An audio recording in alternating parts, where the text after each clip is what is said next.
From Bodine High School in Northern Liberties, Philadelphia, this is the Ambassador Report.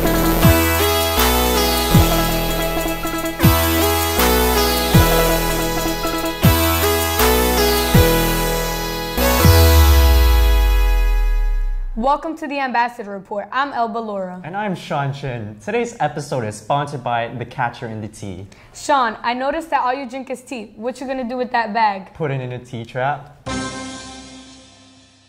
So, how's your year been so far, Elba? It's pretty good, but the beginning of the year was so hot. How hot was it?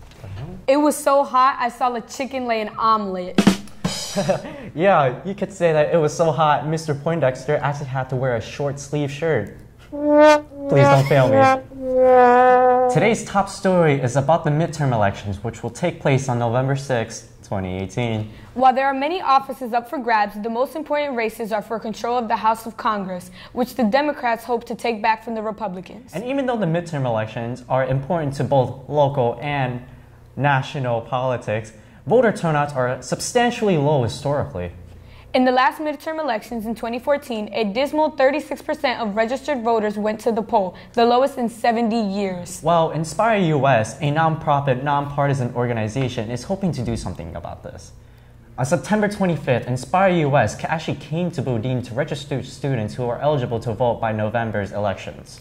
Our field reporter, Aya Barakat, had a chance to interview Hillary Kinney, a representative from the organization. Aya? Hello everyone, my name is Aya and I'm here with Hillary from Inspire. So I wanted to ask you some questions. What influenced you to join the Inspire program? Well, when I was in college, I got really involved with politics, and I realized that my peers in college were really interested in voting, and that's when I started becoming really interested in helping young people get registered to vote, get out to the polls, and I actually graduated from West Virginia University. I'm originally from West Virginia, not far from Pittsburgh, and I graduated and I found this job opening with Inspire US. So I actually started with our West Virginia program, and I just moved to Philly a month ago. So I'm like brand new here, and I'm working with Inspire Pennsylvania now. So when did you join? So I started a year ago, actually, with Inspire. Alright, so what is the outcome you hope to see while getting high school kids involved in this program? I hope that your peers, you all watching this, you realize just how big of a difference your vote can make.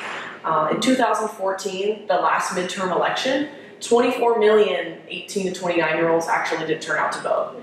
In the presidential election in 2016, 100 million Americans who were registered to vote actually did turn out. And I'm just hoping that your peers, anyone watching this, realizes if those millions of people realize that their vote did make a difference, the outcomes in our local, statewide, and national elections would be a lot different. Yeah, I agree. Why do you think this is important to talk about in our society today? We have really low voter participation. I mean, very rarely is it above 50% our voter turnout in the United States. And I really think, it might be dramatic to call it a crisis, but I really think it is, because the older generations, people 65 years and older, actually turn out to vote most regularly. And, you know, as we become older voting citizens, if we are participating, then we don't really have a voice in the laws that are being created and the policies that are being created in the United States. Yeah. Last question, why did you choose our school to work with? Well, I reached out to a lot of schools in Philly, and Ms. Trapp, who is the World Affairs Council liaison, reached out to me, and she said this would be a great project for our students, and we have a number of students here who have gone through the training and are really eager to help get students registered. So it seemed like our mission fit really well with the mission of your school, as well as some of the projects that your administration wanted to carry out. So you all have been great so far. We registered a good number of seniors today for National Voter Registration Day. So thank you for answering my questions. Yeah, thank you. Back to you guys.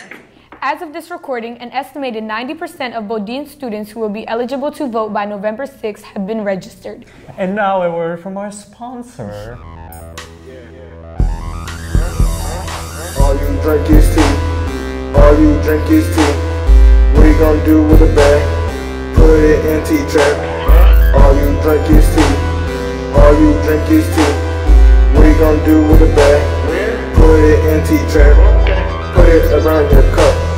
Better than a pup. It is like a trash bag. tea back. Drink that tea like a boss. That tea trap is a boss. Go ahead and buy that bag. Go ahead and buy that bag. All you drink is tea. All you drink is tea. What you gonna do with the bag? Put it in tea trap. Welcome back. Last spring, the Friends of Bodine had a massive fundraiser. The goal was to raise enough money to install a new state-of-the-art audio-visual system in the auditorium. This new system would be on full display on October 17th, 2018, on this year's annual Hispanic Heritage Festival. Reporter Shayla Calleja is with the Assembly sponsor, Mr. Carlos Dos Santos, to talk about what to expect and what the Assembly means to him. Shayla? Hello, my name is Shayla. We are here in room 307 speaking to Mr. Dos Santos, who is the sponsor of the Hispanic Heritage Month Assembly. How are you today, mister? Hi, how are you? So where are you from? I was born in Lisbon, Portugal, but my parents are from the Cape Verde Islands in West Africa. What influenced you to sponsor this assembly? A lot. I mean, I've been teaching Spanish for 26 years. Oh, it's a lot. You don't look a day over 15. I'm sure I don't. And what are some challenges that come about when organizing this assembly? Just motivating the kids, just organizing the kids, coming up with the content. I mean, I don't consider it a challenge. It feels good to bring people, to motivate people, and to mobilize them and bring them together.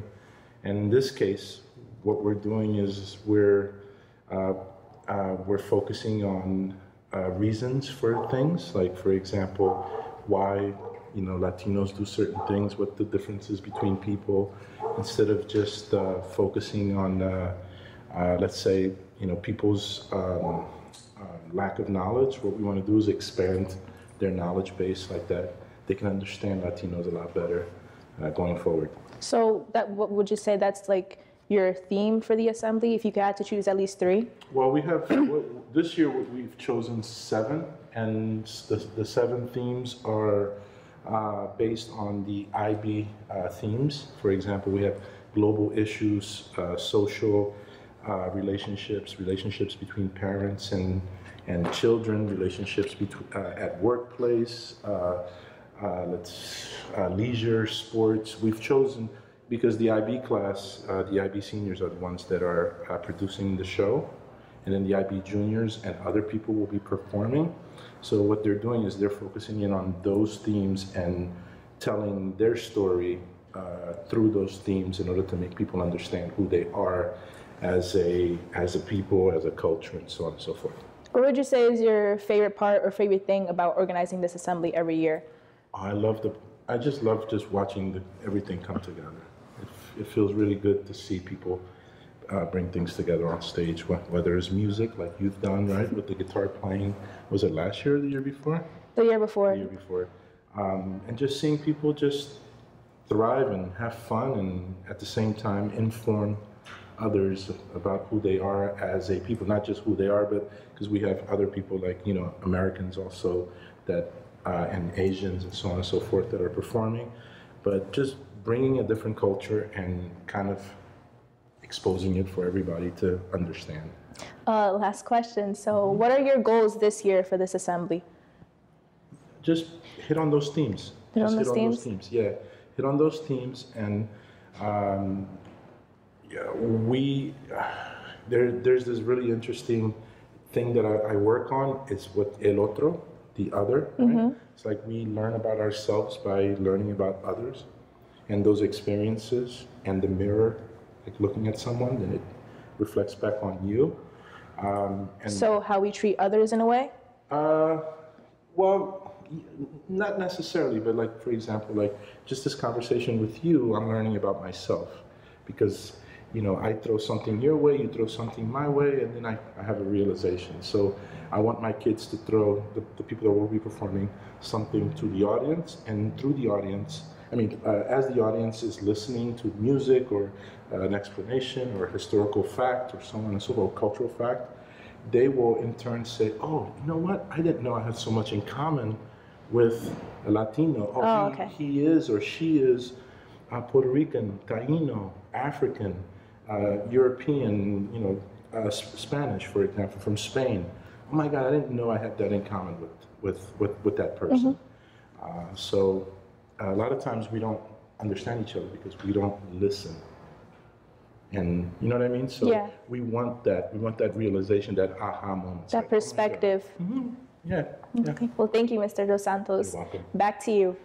Thanks for watching. Be sure to tune into the next edition of The Ambassador Report. The Ambassador Report has been a Bodine Media Club production